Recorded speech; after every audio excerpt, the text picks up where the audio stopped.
સ્વાગત છે નવા વ્લોગ વિડીયોમાં। કેમ છો તમે બધા? મજામાં જશો તો ફરી એક વ્લોગ ચાલુ કર્યો છે અને વ્લોગ ચાલુ કર્યો છે આજે વાડીએથી।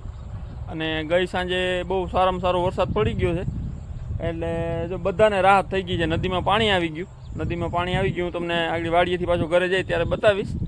અને ખેતરે જો અત્યારે બધા ભરાઈ ગયા।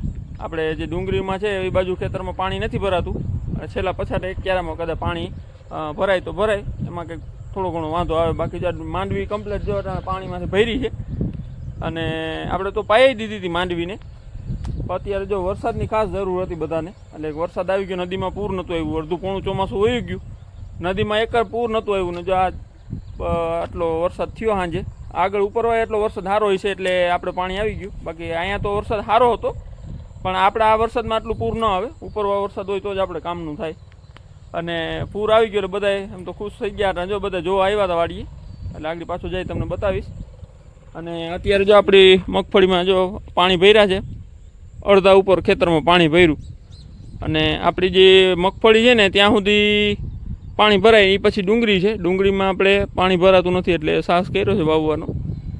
અને જો આ છેલ્લો ક્યારા છે ને એમાં ડુંગળીમાં પણ પાણી ભર્યું છે એટલે અહીંયા એક થોડું કડું થાય, બાકી તો બધું કમ્પ્લીટ છે, નથી વાંધો। અને અહીંથી જો પાણી છે ને આ બધું કૂવો રિચાર્જ થાય તો આગળ બધું ચોખ્ખું કરી નાખીએ ને એટલે બધું પાણી આગળ અંદર જવાનું ચાલુ થઈ જાય।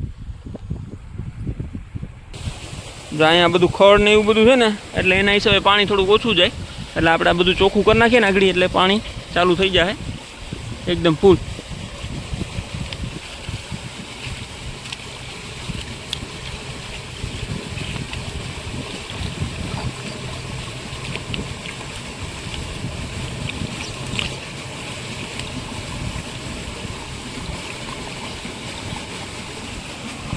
આવી રીતે આપણે કરી નાખીએ ને એટલે પાણી બધું સીધું અત્યારે વયું જાય કૂવામાં। અને આ કૂવો કાંઈ એટલો બહુ ઊંડો નથી પણ આપણા માટે બહુ ફાયદો છે। જો અત્યારે પોણો ભરાઈ ગયો, થોડોક બાકી છે પણ આ જ્યાં સુધી ખાલી છે ને ત્યાં સુધી આપણે ખેતરમાં પાણી નહીં હોય।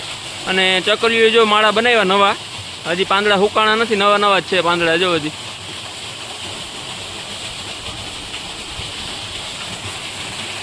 કેવા પાંદડા એકદમ ગોઠવીને બનાવી નાખ્યા। આપણે એવું ગોઠવી ન શકીએ એટલે એવું બનાવ્યું નહીં જો। અને અહીંથી છે ને હજી આપણે થોડુંક ચોખ્ખું કરવું છે એટલે પાણી બધું વયું જાય અંદર કૂવામાં। હાલો બધું ચોખ્ખું કરી નાખીએ પછી બતાવું તમને। હાલો આપણે બે જગ્યાએથી જો ચોખ્ખું કરી નાખ્યું છે એટલે જો અહીંથી એક હરખું પાણી વયું જાય અંદર કૂવામાં અને એક આ બાજુથી થઈ જાય।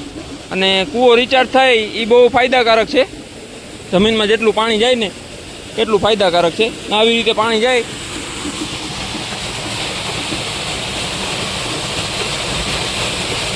આ બાજુ પાણી વધારે જાય છે અને ઓલી બાજુ ઓછું જાય છે પાણી।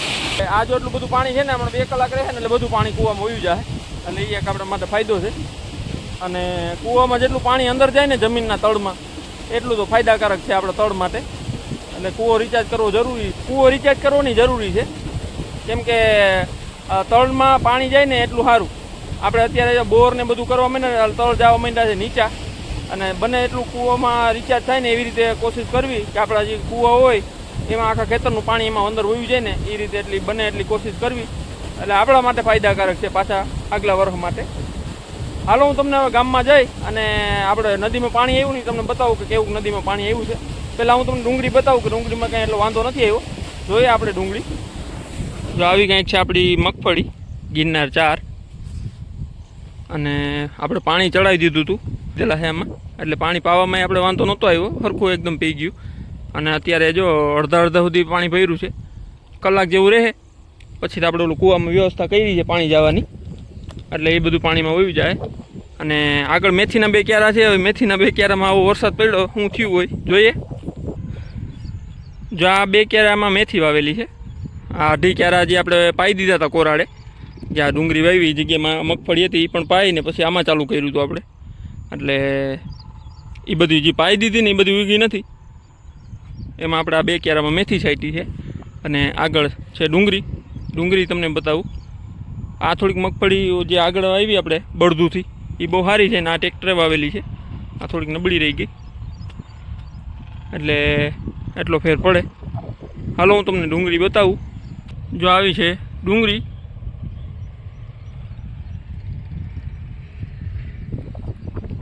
હવે એટલો વાંધો નહીં આવે. બધાને એમ કહેવાય છે એક વખત નીકળી જ આવી જાય, ઉગી હરખી જાય ને પછી કંઈ ડુંગળીમાં એટલું વાંધો નહીં આવે, પાણી હોય તોય.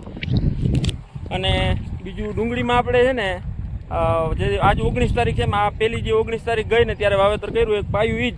પછી 15 દિવસ સુધી એક પણ પાણી નહોતું પાયું. અને પહેલાં દવા મારી નિંદામણની, પછી આપણે પાઈ દીધું એટલે એકદમ બધો કૂચો સાફ થઈ ગયો છે. હવે કોઈક અરોડા છે, ઓરું છે, એ બધું ઉપાડવાનું છે, વરાપ આવે ત્યારે બધું કરવાનું છે. બાકી આમાં બીજો કાંઈ નથી કર્યું. આપણે માઇકોરાઝા બેક્ટેરિયા નાખ્યા, એ 8 કિલો નાખ્યા છે 3.5 વીઘામાં. જો આટલો ભાગ છે 3.5 વીઘા જેવો, એમાં આપણે 8 કિલો બેક્ટેરિયા નાખ્યા માઇકોરાઝા, એટલે મૂળનો વિકાસ થઈ જાય. ને રિઝલ્ટ એમ તો સારું છે. જો તમારી સામે છે, લાલ લાલ ભાગ દેખાવા માંડ્યો ડુંગળીનો.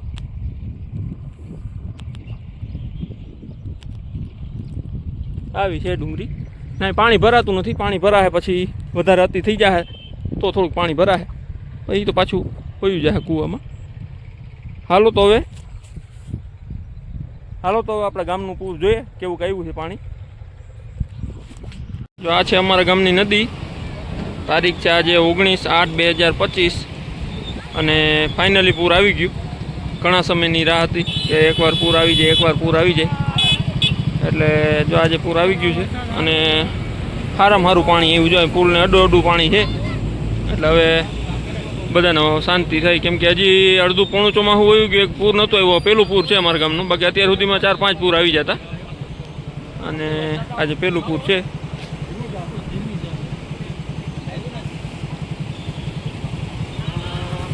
ત્રણેય નદીમાં પાણી જાય. એક આ બાજુ છે, અહીંયા ફાટો પડે, અને એક આ બાજુ. ત્રણ નદીમાં પાણી જાય. ને આપણે ગયા ત્યારે ઓછું હતું, અત્યારે થોડુંક વધી ગયું પાણી અને વધારે લાલ છે એકદમ. બધા જોવાવાળા ઘણા આવી ગયા કે ભાઈ હવે વરસાદ થઈ ગયો, પાણી આવ્યું. આવું પાણી આ બાજુથી જાય. એક આ બાજુ નાનો વેકરો છે અને 2 બાજુ નદી છે. આ તળાવમાં જાય, જ્યાં પાણી જાય ને એ અમારા ગામમાં તળાવ છે, અહીંયા જાય. અને આ આગળ નદીમાં વયું જાય પાણી. એટલે એવી રીતે પાણી તો સારામાં સારું આવી ગયું. હવે કંઈ વાંધો નથી. હવે કૂવા આવી જાય ઉપર. અને જો બધા જોવા આવ્યા. હાલો હવે આપણે જઈએ ઘરે. હજી જો આદર તો વધારે જ છે. આમ આપણે ગીર બાજુ વરસાદ પડે ને, આમોડી બાજુ, એટલે ત્યારે એકદમ ફૂલ પાણી આવે.